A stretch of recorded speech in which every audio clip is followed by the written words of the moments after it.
Hey everybody, Eric Hayden here on YouTube. I'm on the road at my parents' house doing a little mulching and pre-emergent. So I want to do a quick video on that.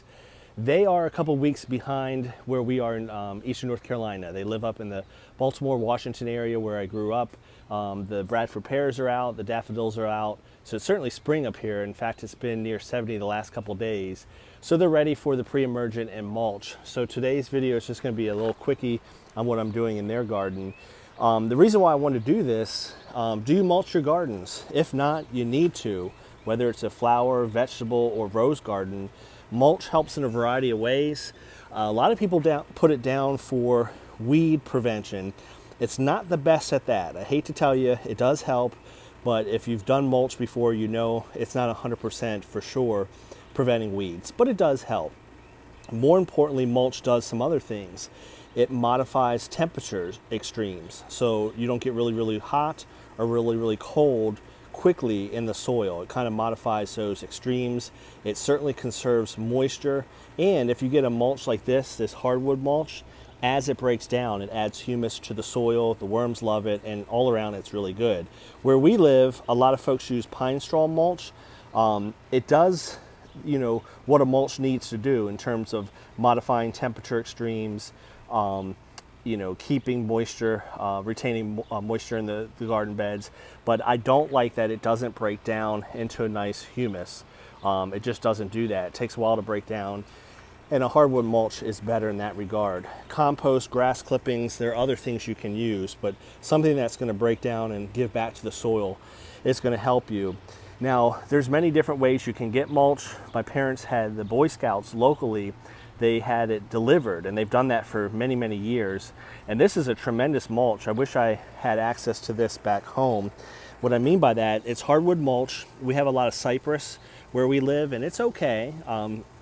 I prefer it over the pine straw, but I really like hardwood mulch. But what I really like about this, twice shredded, I've used this, I put one bag down so far, and I can tell it's a real high quality mulch. There's nothing worse than getting mulch, whether it's from the big box store in bags or delivered, and there's junk in it. That's just frustrating for sure. So we'll do a quick video on this. I'm going to show you what I did in the garden prior to putting this mulch down, show you what the bed looks like now, and then the after. All right, you can see that I started to put some of the mulch down in the corners. You're certainly noticing the lime I put down, but easiest way to put this mulch down, I like to open the bags first and then kind of just dump them in piles, and then I'll spread that out with a rake or some type of garden tool. Pretty easy.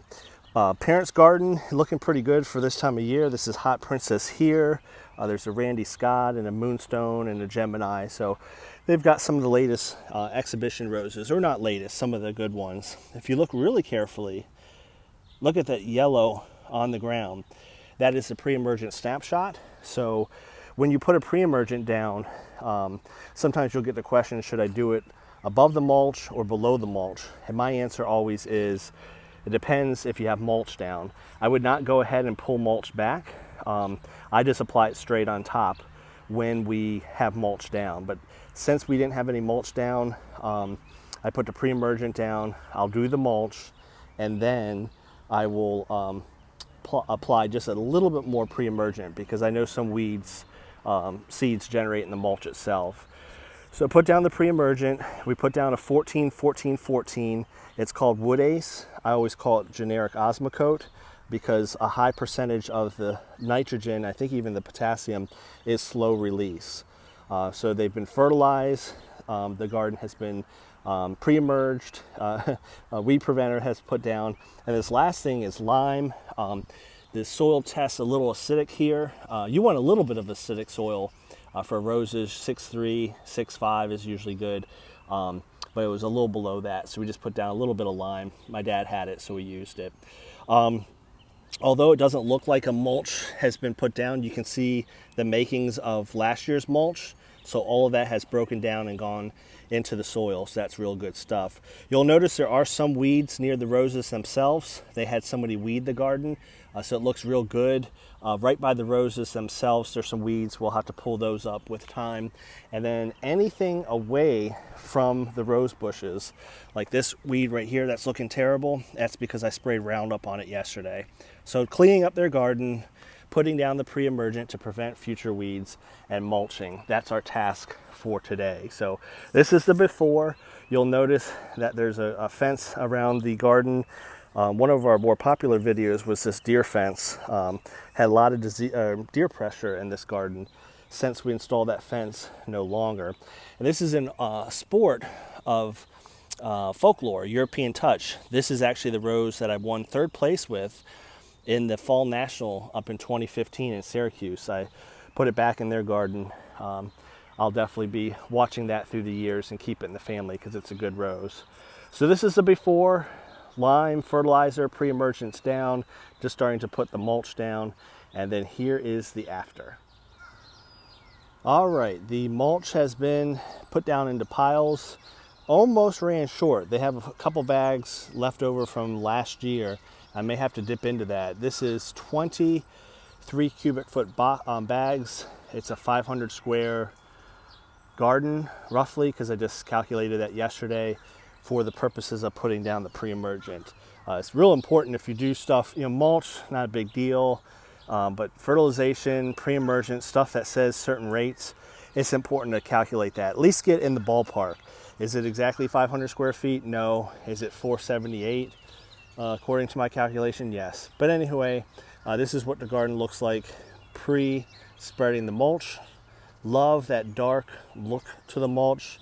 Obviously it's contrasted with the lime for now, but real good look.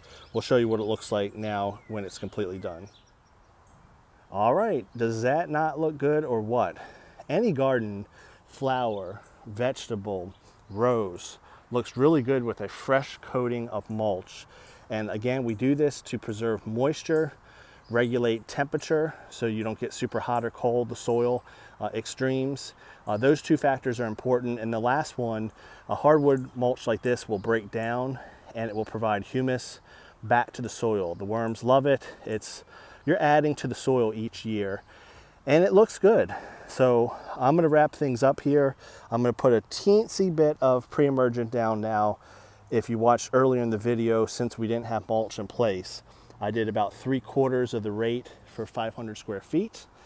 And now I'm going to do another quarter just on top, just to prevent those weed seeds that like to germinate in the mulch sometimes. Comment below, what do you think? This is my parents' garden. We're on the road doing a little spring break visit. So I always help them with the roses because that's how my hobby got started, working as a teenager in this very garden. Looks different, a little bit smaller, got the deer fence up. But still the garden that I got started in.